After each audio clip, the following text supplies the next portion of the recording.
क्या पीरियड्स के साथ में प्रेगनेंसी हो सकता है? काफ़ी महिलाओं का सवाल रहता है, डॉक्टर मुझे पीरियड आ रहा है तो प्रेगनेंसी कैसे हो सकती है? और कौन-सी ब्लीडिंग प्रेगनेंसी में नॉर्मल है, कौन-सी अबनॉर्मल है, उसके बारे में इस वीडियो में डिटेल में बात करेंगे। Hello, I am doctor Sunita Lodhaya, fertility and reproductive specialist and practicing gynaecologist since last 25 years.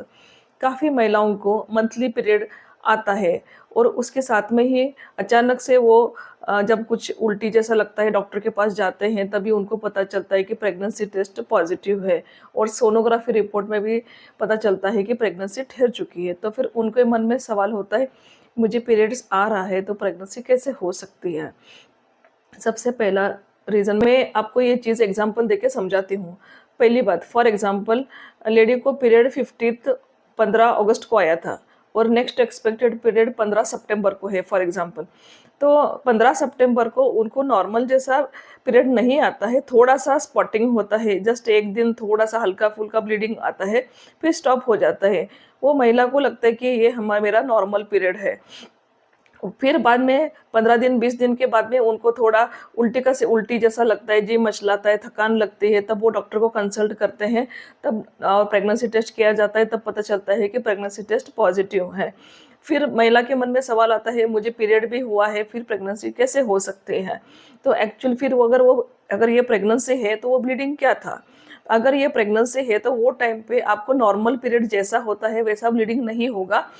उस टाइम पे आपको थोड़ा-सा ब्लीडिंग होएगा, पीरियड में जो रहेगा वो ब्लीडिंग बिल्कुल हल्का रहेगा, उसको हम लोग इम्प्लांटेशन ब्लीडिंग कहते हैं। मतलब जब बच्चा बच्चेदानी की दीवार को आके चिपकता है, अंदर बरो करता है, तब थोड़ा ब्लीडिंग हो सकता है, लेकिन वो नॉर्मल पीरियड जैसा ब्लीडिंग नहीं होता है, बहुत ही लाइट होता है, थोड़ा ब्लीडिंग होता है। लेकिन महिला उसको पीरियड कंसीडर करती है, उसकी वजह से वो प्रेगनेंसी उसके बारे में सोचती नहीं है। तो ये जो हल्का ब्लीडिंग रहता है, वो इम्प्लांटेशन ब्लीडिंग हो सकता है।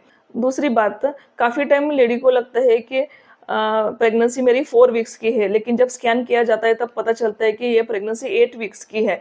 क्योंकि जो टाइम पे थोड़ा-सा स्पॉटिंग हुआ था, लेडी उसको ब्लीडिंग कंसीडर करती है, पीरियड कंसीडर करती है, इसलिए उसके हिसाब से वो 4 वीक्स होता है, जबकि प्रेगनेंसी 8 वीक्स की रहती है।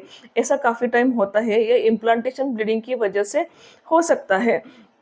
अभी हम लोग देखेंगे, काफ़ी लेडीज़ लोग पूछते हैं कि डॉक्टर मेरी प्रेगनेंसी है और प्रेगनेंसी में मुझे थोड़ा-थोड़ा ब्लीडिंग हो रहा है, क्या यह नॉर्मल है क्या? देखिए, अगर प्रेगनेंसी है तो प्रेगनेंसी में कौन से भी तरह की ब्लीडिंग नॉर्मल नहीं होती है। अगर थोड़ी भी आपको ब्लीडिंग है तो इमीडिएटली आपको डॉक्टर को कंसल्ट करना चाहिए।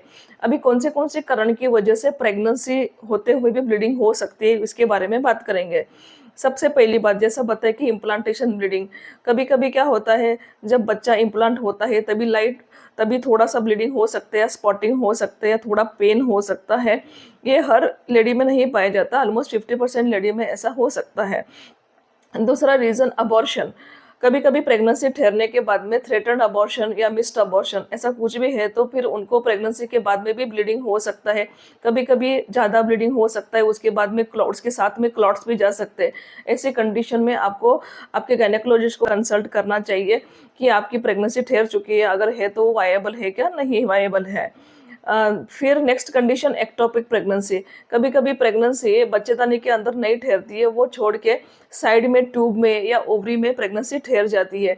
वो टाइम पे अगर आप प्रेगनेंसी टेस्ट करते हो तो वो पॉजिटिव आता है, लेकिन आपका प्रेगनेंसी टेस्ट पॉजिटिव आता है, लेकिन आपको ब्लीडिंग होता रहता है क्योंकि वो टाइम पे एंडोमेट्रियम थिक रहता है और वो शेडिंग चालू होता है, उसकी वजह से आपको ब्लीडिंग होता है, जबकि प्रेगनेंसी ट्यूब में या ओवरी में हो सकती है। Next condition, subarachnoid haemorrhage. मतलब कभी-कभी क्या होता है, बच्चा प्रेगनेंसी होती है, बच्चा यूट्रस को चिपका रहता है, लेकिन बच्चा और यूट्रस की दीवार उसके अंदर थोड़ा-सा गैप हो जाता है, बच्चा बच्चेदानी की दीवार से सेपरेट होना स्टार्ट हो जाता है और वो दोनों के बीच में थोड़ा-थोड़ा ब्लीडिंग कलेक्शन होता है और वो ब्लीडिंग बाहर आती है। तो उस कंडीशन को हम लोग सबकुरेनिक हेमरेज कहते हैं, वो कंडीशन में भी ब्लीडिंग हो सकता है। ऐसे कंडीशन में आपको आपके गायनेकोलॉजिस्ट को कंसल्ट करना चाहिए, वो आपको हार्मोनल सप्लीमेंटेशन करेंगे। फिर नेक्स्ट, सर्वाइकल पॉलिप। कभी-कभी क्या होता है, बच्चेदानी का मुँह जो रहता है जिसको सर्विक्स कहते हैं, उधर एक छोटा-सा मस्सा या पॉलिप जैसा होता है, उसकी वजह से उधर से लोकल ब्लीडिंग आ सकता है। फिर सर्वाइकल इरोजन, मतलब बच्चेदानी का जो मुँह होता है उसको कभी-कभी जख्म, जिसको इरोजन कहते हैं, वो हो सकता है। उसको टच भी हुआ अगर वो टाइम पे कोई सेक्सुअल इंटरकोर्स किया तो भी ब्लीडिंग हो सकता है। तो ऐसे कंडीशंस में प्रेगनेंसी में ब्लीडिंग हो सकता है। अगर प्रेगनेंसी में लेकिन कौन सी भी ब्लीडिंग नॉर्मल ब्लीडिंग कंसीडर नहीं की जाती है। अगर आपको प्रेगनेंसी में थोड़ी भी ब्लीडिंग है तो इमीडिएटली आपको डॉक्टर को कंसल्ट करना चाहिए। तो आज हमने इस वीडियो में पीरियड्स के साथ में प्रेगनेंसी रह सकती है क्या? और प्रेगनेंसी में ब्लीडिंग कौन-सी भी नॉर्मल नहीं होती है, उसके बारे में हमने डिटेल में जाना।